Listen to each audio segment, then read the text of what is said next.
I never imagined myself in this position. I've always seen myself as a loyal wife, supportive and understanding. But sometimes life throws you curveballs in ways you'd never expect. This isn't the type of story I'd ever have wanted to tell. Yet here I am, sharing it with you and hoping it might bring a little clarity.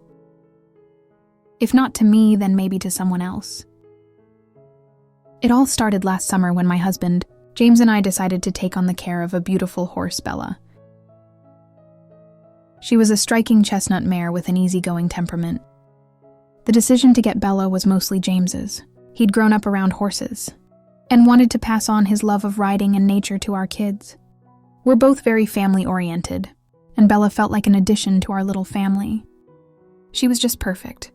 We live in a small town where everyone knows everyone, and in a place like ours, there aren't many secrets.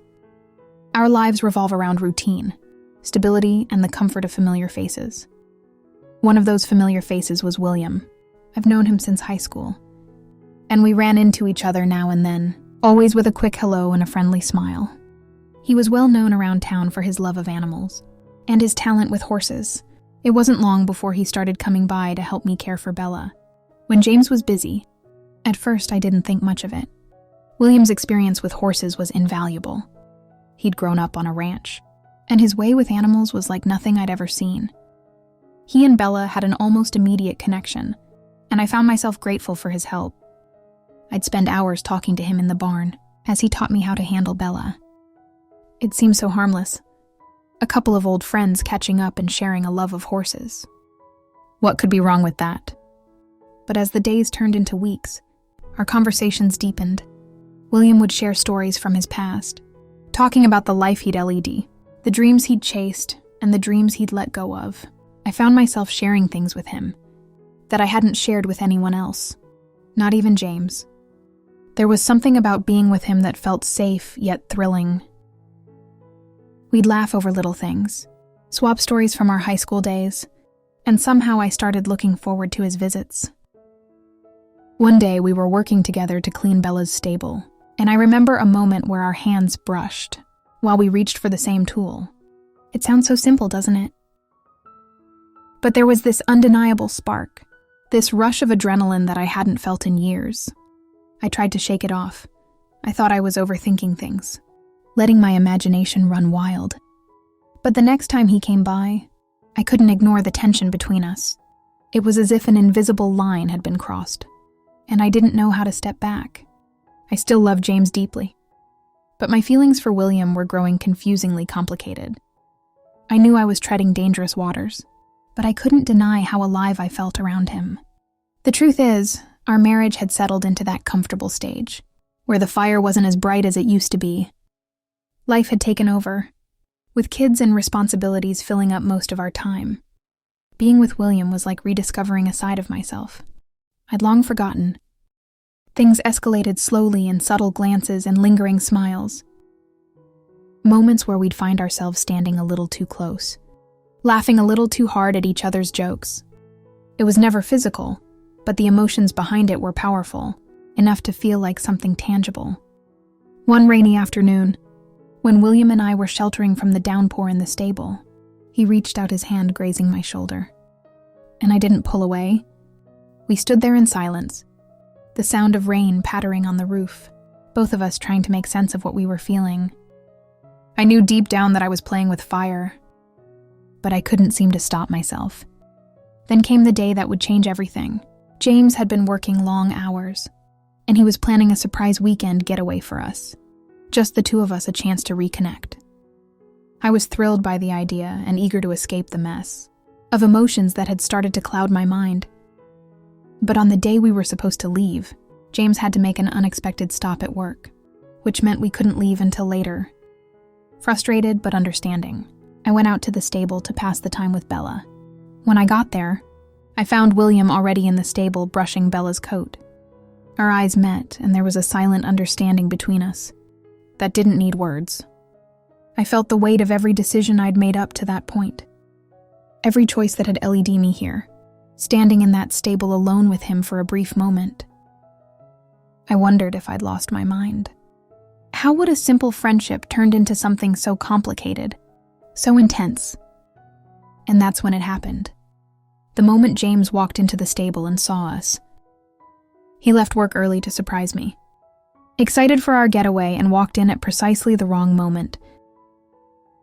The look in his eyes was one of disbelief, hurt and anger all at once. He didn't say a word. He didn't have to. The air was thick with tension, with questions neither of us were ready to answer. I felt my heart sank as I watched the betrayal unfold on his face. William quickly stepped back, mumbling something about needing to go, and within seconds he was gone. It was just James and me standing in that stable, surrounded by the remnants of what I'd almost let happen. After William slipped out of the stable, the silence that filled the space was almost deafening. I felt exposed, trapped in my own mess. Like every secret and hidden feeling I've been harboring was now laid bare. James was still standing there, not moving, just staring at me. His face looked a mixture of confusion, hurt, and a glint of anger that cut me deeply. My heart pounded as I tried to think of what to say, but no words came I wanted to explain. To somehow take back everything that had led up to this. Yet I knew that was impossible. "Jessica," he finally said, his voice low and guarded. What was that?" His words hung in the air, and I knew this wasn't a question with an easy answer. I could feel tears welling up, but I forced them back, not wanting to break down in front of him. At least not yet. "James, it's not what you think," I started. But even as I spoke, I realized how hollow those words sounded. I could see that he didn't believe me, and honestly, could I even blame him? My emotions for William might have been unspoken, but they were real, and as much as I wanted to say it was just a harmless friendship, I knew that wasn't true. James took a deep breath and looked away, as if he was trying to control himself, to hold back the storm I knew was brewing inside him. Finally, he looked back at me and shook his head. "I trusted you, Jessica. We've built a life together, and I thought I knew you. But seeing you with him, you have no idea what that felt like." His words hit me hard. The guilt was overwhelming, pressing down on me with a weight I hadn't expected. I loved James, I truly did. But somewhere along the way, I'd let my heart wander, allowing myself to get wrapped up in feelings for someone else. I couldn't pinpoint when it had happened, but it was there and I couldn't deny it any longer. "James, please listen," I said, my voice barely above a whisper. "I didn't mean for any of this to happen. It was nice having someone to talk to. Someone who understood me. I never meant for things to get this complicated." He looked at me with disbelief, his eyes narrowing. "Understood you? I'm your husband, Jessica. I'm supposed to be the one who understands you. But instead you let some guy from town get close to you. Closer than you'd let me be in a long time. Do you even realize how that makes me feel?" Hearing him say that made me realize just how much I'd taken him for granted. Over the years, we'd fallen into routines, both of us so focused on keeping things running smoothly that we'd forgotten to nurture our relationship. Somewhere along the way, we'd stopped having those deep conversations, the kind that used to make us feel connected. Instead, I turned to William, sharing parts of myself that should have been reserved for James. "I know I messed up," I said, my voice shaky. "I know I should have come to you, instead of letting someone else fill that space. But I didn't realize how lonely I felt until it was too late." He was silent for a moment, and I could see the gears turning in his mind as he tried to process everything I'd said. Finally, he let out a sigh, his shoulders slumping, as if the weight of all of this had finally come crashing down on him. "I need some time to think, Jessica," he said, his voice softer than before. "I need to figure out if I can trust you again, if we can rebuild what we had. I don't want to throw everything away, but right now I just don't know." Hearing those words hurt, but I knew he was right. Trust isn't something you can break and then just glue back together. It takes time, patience, and effort. And I knew that if I wanted to save our marriage, I'd have to prove myself to him. Show him that he was the only person I truly wanted by my side. In the days that followed, things were tense between us. We'd go about our daily lives, both of us trying to act normal for the sake of the kids. But there was a wall between us now, one I didn't know how to break down. Every time we look at each other, I'd see the hurt in his eyes and it would tear at me all over again. As for William, I stopped all contact with him. I knew that was the only way I could even begin to make things right. With James, I avoided places I knew William might be. And I didn't respond to any of his attempts to reach out.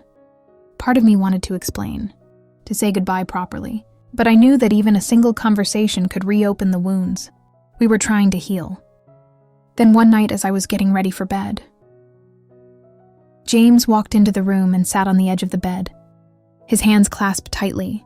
I could tell he was struggling, and I waited, giving him the space to say whatever was on his mind. "Jessica," he started, taking a deep breath. "I've been doing a lot of thinking about us, about what happened, about where we go from here." I felt my heart race, fearing the worst. But instead, he reached out and took my hand, his grip warm and steady. "I still love you," he said, looking me straight in the eyes.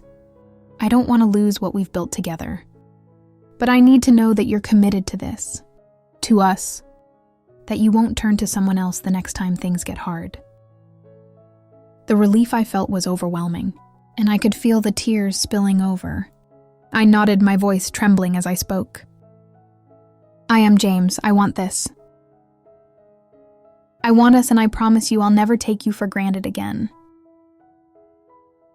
I'll do whatever it takes to rebuild what we had."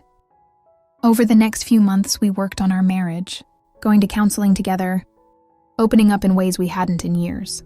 It wasn't easy, and there were times when it felt like we were making no progress at all, but gradually, bit by bit, the walls between us began to come down. Looking back, I realized that this ordeal had forced us to confront the things we both been avoiding for years. In a strange way, it brought us closer than we've been in a long time. Our marriage isn't perfect. It still has its challenges, and we both have to work at it every day. But now when I look at James, I see the man I fell in love with, and I know he sees me too. As for William, he eventually moved out of town. I haven't heard from him since, and honestly, I'm okay with that. I think we both knew that whatever connection we had was born out of a moment of weakness, a temporary escape from reality. But that's all it was, an escape. One that nearly cost me everything I held dear. So there it is, my story. I'm not proud of what happened, but I hope that by sharing it, maybe someone else will think twice before letting themselves drift away from the person they love.